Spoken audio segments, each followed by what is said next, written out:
Many years ago, in the quiet village of Acha, lived a girl named Uloma. She was known by everyone in the village as she was very respectful and helpful, even though life had been hard for her and her mother ever since her father died.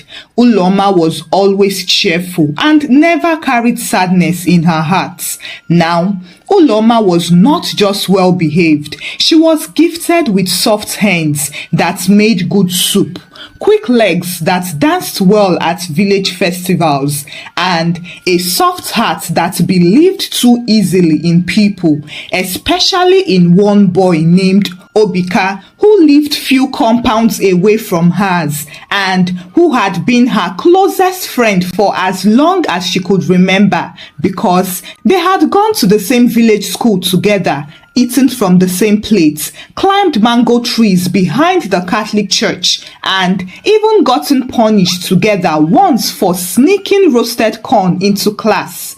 Obika was the boy everyone assumed would marry Uloma one day, not because he ever said it loud, but because their closeness looked like love to everyone, including Uloma, who would sometimes rest her head on his shoulders when they sat outside his mother's hut.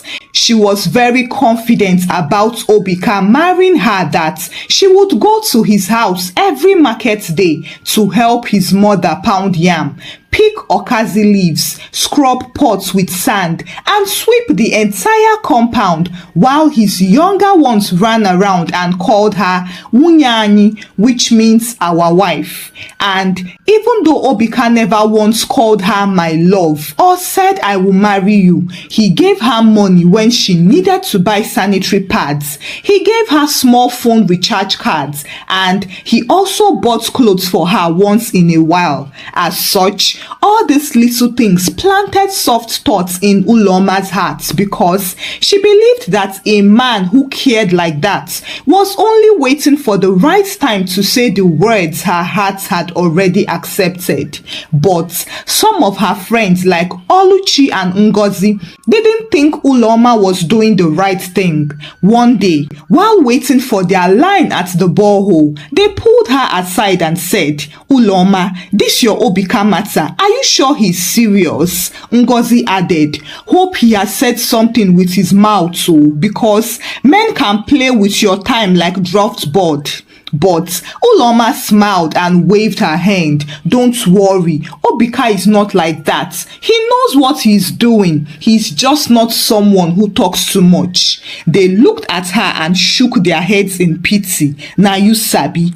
However, Obika's mother loved Uloma like her own and would boldly tell people that Uloma was the one she wanted for her son. And even though it was always said like a joke, Uloma's heart held on to it like a promise, and eventually she began to turn down suitors gently, one by one, saying she was still praying, or that she wasn't ready, or that her mother needed her company for now. But in reality, she was only just waiting for Obika to finally speak. And then, when Obika got an opportunity to go set up a business in the city, she was happy for him because it meant growth for them. She also cried because she knew her heart was never going to be the same without him around. Still, on the day he left, she hugged him tightly, and when he said, take care of my mommy for me, I would send something once I settle, she nodded and smiled like John the Beloved. From that day, Uloma started watching her phone like someone waiting for a prophecy to come true. At first, Obika would call her every weekend and ask, how is mommy? How is the village? And she would tell him everything, including which neighbor just gave birth and how the price of crayfish went up in the market. And he would laugh and tell her about the city, business and stress.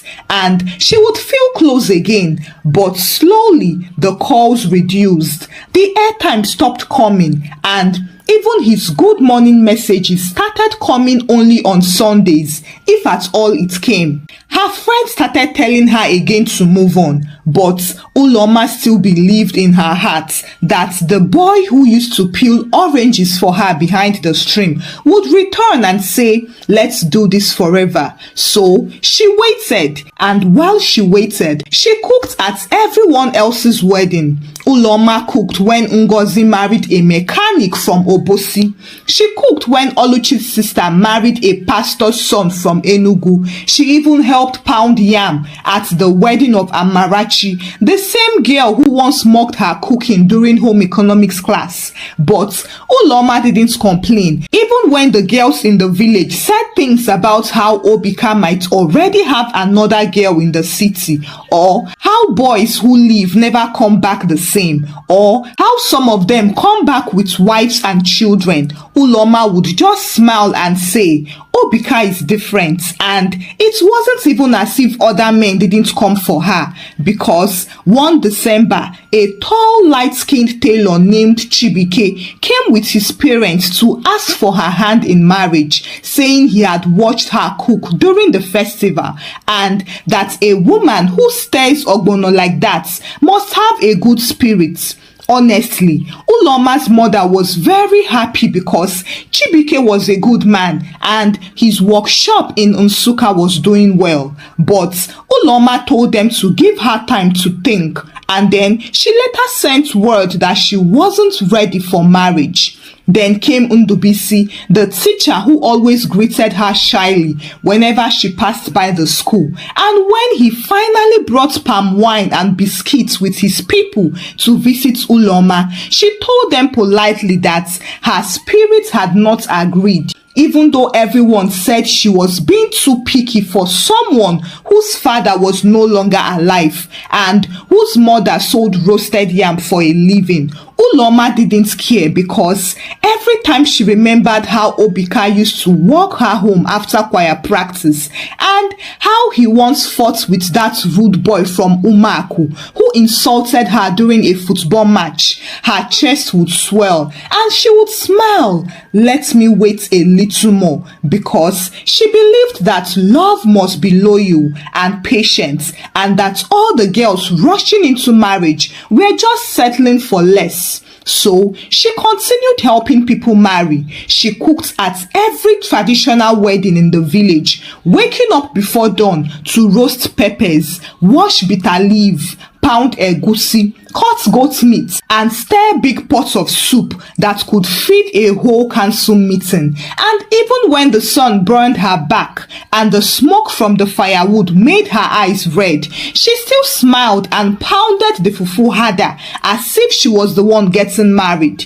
And nobody ever heard her complain because she loved seeing other people happy.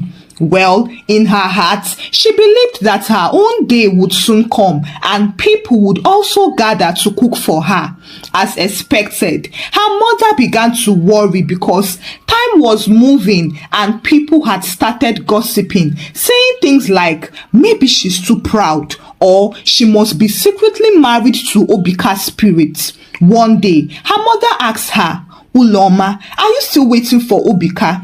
Uloma replied without looking up, "I am not waiting, Mama. I am just not ready for anyone else." Meanwhile, Obika's call had become like harmattan rain. It was now scarce and surprising when they came. Sometimes he would call and talk for only 30 seconds, saying things like, "I have been very busy," or "network here is somehow." And Uloma would laugh and say, "No problem." She pretended to not notice the distance growing between them, and she would pray before bed, asking God to protect him and to help her wait without bitterness. But the truth was that her hope was beginning to shake. She just didn't say it out loud. One fateful Saturday, just as the sun rose slowly that morning, Uloma headed out to cook as usual for a wedding that would be happening that afternoon. The news had been spreading for days that Diogo, a lady from the next village whose family had recently moved into Acha, was getting married. And even though Uloma didn't know Diogo very well, she still offered to help cook as usual because that was what she always did, helped everyone else smile while quietly waiting for her own day that never seemed to come. So she joined the other girls, laughing and pounding yam and fufu as they teased each other and splashed water. And when the smoke from the firewood stung her eyes, she wiped it with her blouse and kept stirring the pots, singing softly as the bitter leaf soup began to boil. And she danced around like someone whose joy came from deep within, because in her mind, today was just another happy day for someone else, and tomorrow might be her own day. Until everything changed. She was slicing onions beside the kitchen wall when her friend Oluchi walked in, carrying a small keg of palm oil. But the moment Oluchi saw Uloma, she stopped and dropped the keg in shock. "Uloma," she called in disbelief. Uloma looked up and smiled. "Oluchi, you finally came. We've almost finished pounding the second set of yam and fufu." Oluchi didn't smile back. Instead, she came closer and looked Uloma in the eye. "Uloma, come. Please come with me." "Why? What happened?" Uloma asked, laughing nervously. "Just come," Oluchi said, and pulled her by the hand. They walked a few steps away from the firewood smoke to a quiet corner near the side of the house. "Do you know whose wedding this is?" Oluchi asked. "Of course," Uloma asked. "Is Diogo now?" "I don't really know her, but I just came to help." "Yes," Oluchi said, and bit her lips. "But do you know the man she's marrying?" Uloma laughed out loud. No, who cares as long as Diogo is happy?" Oluchi looked at her, swallowed hard and said, "It is Obika." The laughter stopped. Uloma blinked and then she smiled again, slowly this time. "You are joking." "I am not," Oluchi said. "It can't be him." Uloma smiled. "Obika is not even in this village." Oluchi sighed. "He came back 2 days ago. I thought you knew. They are doing the wine carrying and bride price payments today. His people are dressing up right now. They are on their way here." Uloma stood still. Her hands were shaking slightly, and for a moment, it was as if all the village sounds had gone silent. The cooking, the music, the shouting, the birds, all of it faded. "Oluchi, are you sure?" "Uloma, I wouldn't lie to you." Without another word, Uloma turned and began to run. She ran like someone being chased by a mad dog, and she didn't stop until she reached Obika's family compound, where the gate was open and the compound was full of people, women tying wrappers and laughing, men in isiagu and red caps, and Obika himself standing tall in a well-pressed outfit, adjusting his cap, while his uncles gave him instructions. "Obika," she called out. He turned around slowly, and for a brief second their eyes met. "Uloma," he said with surprise. "Is it true? Are you getting married today?" Obika didn't speak immediately. He looked away embarrassed. "Uloma, I didn't know you'd be here." At that moment, her knees gave way and she collapsed in front of everyone. Uloma woke up later in her own bed at home. The ceiling looked blurry and her head ached, while her chest felt like something heavy was sitting on it. The last thing she remembered was Obika turning away, avoiding her face. She turned and saw her mother beside her, holding a wet cloth and praying. Uloma didn't ask questions. She already knew, as she remembered everything. And that memory pulled her up from the bed like a magic wand. Without speaking, Uloma walked out of the house barefoot and headed back to the August compound like someone under a spell. Her mother called after her, but she kept walking and didn't stop. When she got there, the women were still gathered, stirring soup and wrapping fufu. And without a word, Uloma walked straight to the pot of soup and kicked it over with her bare leg. In 1 second, hot bitter leaf soup spilled on the sand. Everyone screamed. She turned to the fufu basin, grabbed a handful of sand and poured it into the fufu. Uloma, they shouted. Are you mad? What are you doing? She has gone mad, oh, someone shouted. Obika came running with some of his friends. When he saw her, his eyes widened. Uloma, what are you doing? She didn't answer. He then turned to the youths and ordered, please take her away before she causes more trouble. They tried to hold her and she didn't resist. She didn't cry too. She just stood there quietly as they held her hands and led her away. The people gathered there shook their heads in pity. Poor girl, she thought he would marry her, but she said she should have asked questions. She should have confirmed. The day after the wedding felt like the sky was mourning with Uloma. The whole of Acha village was vibrating with one story, one name, and one scene that nobody could forget. How Uloma, the girl with the golden heart, the girl who cooked for everyone and waited for love like the second coming, had poured sand inside the fufu at Obika's wedding and kicked the bitter leaf like someone who was possessed. People gossiped about it. Children acted out the scene in front of their mothers until they were shushed, and elders shook their heads like they had seen too much in their lifetime. This kind of heartbreak is not ordinary, some of them said. She has always been too humble, others added. That is why people climb her like ladder.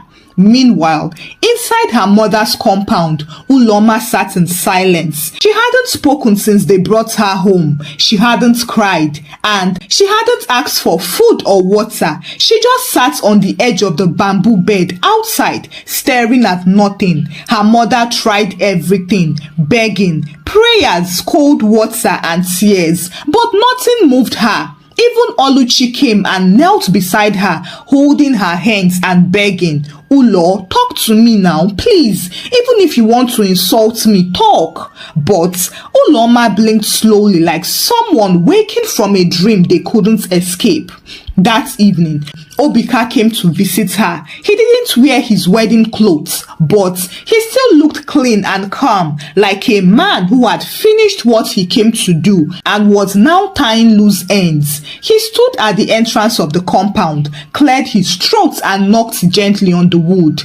Good evening, Mama, he greeted respectfully when Uloma's mother came out. Mama Uloma scoffed. You've come. I thought you finished everything yesterday. Mama, I wanted to see her, he said.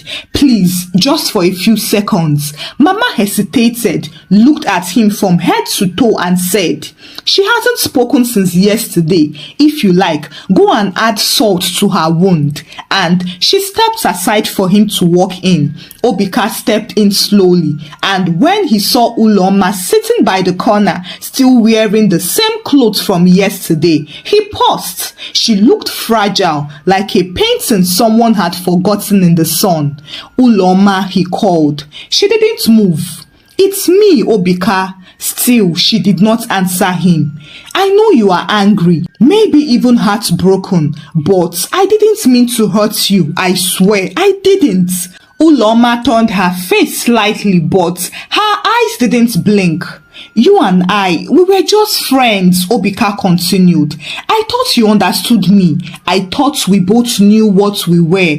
I never said I would marry you. Uloma blinked again. I respected you, he said. I always saw you as someone special, but I didn't know you were waiting for me. I didn't know you turned down other men because of me. If I had known, maybe I would have. You would have what? Mama Uloma's voice interrupted from behind. Married her out of pity? Obika turned sharply. The older woman stood angrily. You think because she helped your mother, fed you when you were jobless, and followed you around like a loyal goat, that she didn't deserve a proper conversation?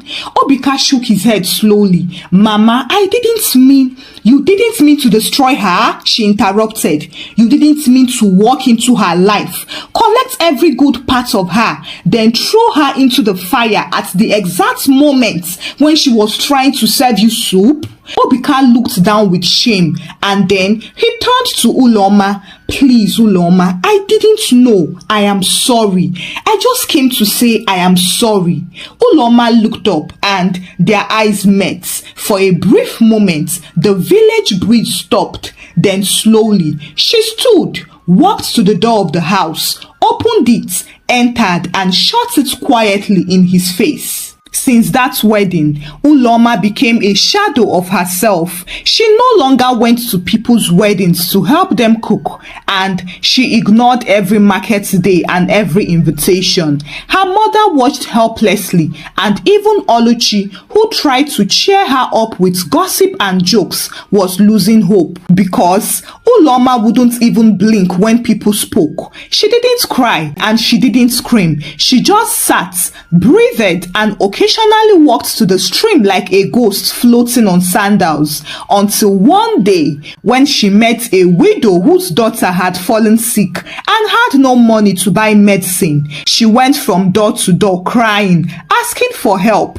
No one opened except Uloma, who gave her the little money she had left. She didn't even stay back to be thanked. She just gave the widow the money and went back inside. After that day, she started helping her mother roast yam by the roadside again, even though she rarely smiled or joked with customers anymore. Her fire had dimmed, yes, but it was still burning. Meanwhile, Obika's own fire had started to burn him, as city life with Diogo was not the paradise he had imagined. It was just 1 month after the wedding, and Obika could see that Diogo was nothing like Uloma. She didn't like to cook or clean or do anything around the house, and worst of all, she didn't even try to adjust. Instead, she complained from morning till night. Why are we living in this dusty area? You expect me to live like a village girl after wedding you? Obika tried to calm her and remind her of why they fell in love, but even he began to wonder if it was ever love or just excitement. Every morning there was shouting in their house, and every evening there was silent treatment. Back in Acha, Uloma was slowly building her life back again. She began to speak more and interact with customers more. One day, as she stood by her mother's stall, a man stopped by to buy roasted yam. His name was Yadili, an engineer from a nearby town. He had come to Acha for a church roofing project and was now looking for food. "You are Uloma, right?" he asked. She nodded. "I have heard about you." She raised an eyebrow. "In a good way though," he quickly added. "I heard your food is blessed." She smiled. "Thank you. Can I buy from you every day while I am around?" She paused and then said, "If you don't mind smoke and palm oil stains, then you are welcome." Now, back at the city, time moved fast, but in Obika's house, it felt like someone pressed pause and threw away the remote. 3 months into their marriage, and Obika's friend had stopped checking in because every time they visited, Diogo was either shouting about how the pepper soup didn't have enough pepper, or she was curled on the couch scrolling endlessly on her phone and looking at them like hungry gluttons. Obika knew that marriage wasn't the romantic dance they showed in movies. It was in reality about cooking, cleaning, managing fuel, fixing generator wires, adjusting water pipes, and still smiling before your head exploded. He understood that quite all right. But the problem was that his lovely wedded wife, Diogo, didn't share this understanding with him. He had tried to make her understand that cooking dinner was the least she could do to support him for working long hours every day. But Diogo no really send am. Being the fine wine that she was not interested in anything that required fire, frying, or lifting a broom. And eventually, Obika gave up. He started waking up early to prepare beans and yam before heading to work. And he began learning YouTube recipes for vegetable soup and jollof rice. His shirt now smelled of Maggi and palm oil. Inside him, Obika burned with shame. This was not the life he imagined. He remembered how Uloma used to kneel down to serve him steaming white rice with fried fish and sauce. How she used to sprinkle scent leaf on his meal like blessing. How she once pouted when he forgot to say thank you after eating her food. But now he would finish cooking and still have to beg Diogo to eat. And Madame Diogo would touch the food and frown. Why is there too much cream in this salad? Why is the meat not soft? Why did you use this kind of plate to serve me? Obika wanted to woz her, but he had no right. After all, he was the one that chose beauty without loyalty. He was the one that left a wife in spirit for a wife in lipstick. So he endured. He cooked, cleaned, and stopped telling his friends what was going on in his house, because who would believe that Obika, the big boy, now knew how to price crayfish in the markets. As for Uloma, she continued to see Yadili every day at her mother's stall because the young man couldn't get enough of her pepper sauce. He tried to bring up light conversations with her, but Uloma was still cautious. He once told her, "Your yam yesterday still lives in my mouth. I even dreamt about it." Uloma smiled and told him, "Then you should drink hot water before it builds a house there." She smiled, but it wasn't deep because she was still scared. She had seen how men could joke with your time and leave you in shame. Yadili continued to show that he was different. He respected her silence and didn't push, but he was very vocal about how he feels whenever he was with her. And she let him, not because she was weak, but because she was finally experiencing what it means for a man to pursue. Months later, Obika came to the village without telling anyone. He just appeared and walked slowly to Uloma's mother's stall, unsure of what to expect. She was arranging the roasted yam on the table while Yadili stood beside her, pointing at something in her hand. She looked calm and happy. She was even laughing. Obika stopped and hid at a corner until Yadili left. Then he approached and said, "Ulo." She turned and her smile froze. "I heard you are doing well. You look good." She nodded. "And the man that was here?" "We thank God for him," Uloma smiled. He swallowed hard.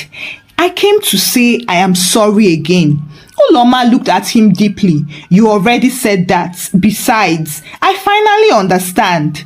"Understand what?" Obika asked. "That people only treat you like nonsense when they think you don't have any sense." "Uloma, please." "I forgive you," Uloma said. "Whether I forget or not doesn't matter anymore." And with that, she turned and continued arranging her yam. It was a bright Saturday morning in Acha village, and everyone was excited because a wedding was happening that day. However, this wasn't the wedding of some random villager. This was Uloma's wedding. The same Uloma who poured soup away and spoiled fufu at someone else's wedding just last year.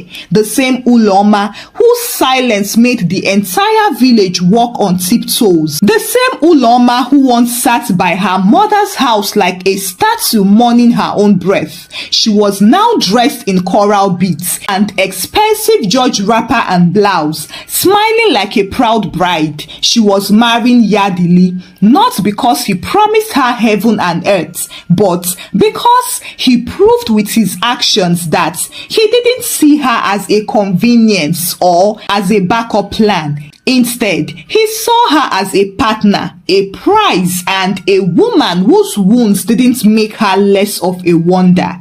That evening, when the wedding was over, Uloma followed Yadili to his house at the city, and just as she was settling in, Yadili brought her roasted corn and coconuts. She took a bite and smiled.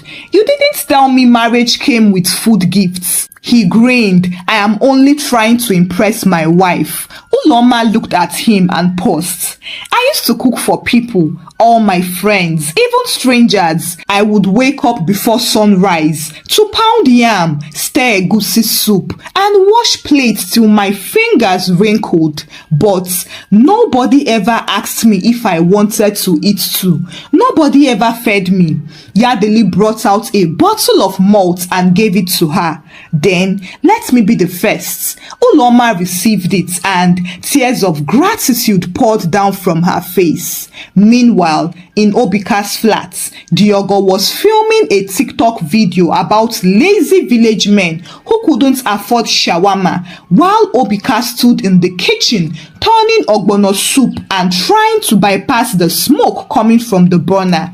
This was the same pot someone had willingly turned for him countless times, only that he never put any value to it. Now, this same pot turning had come in full circle, making him the turner, and he had no idea how long the cooking spoon would last in his hands.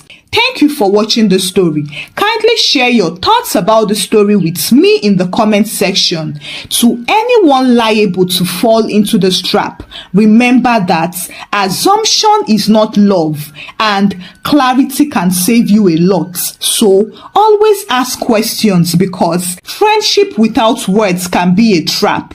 Kindly share the story out with your loved ones, give the story a thumbs up, and subscribe to this channel if you've not done so by now. Until I bring another story your way. Bye!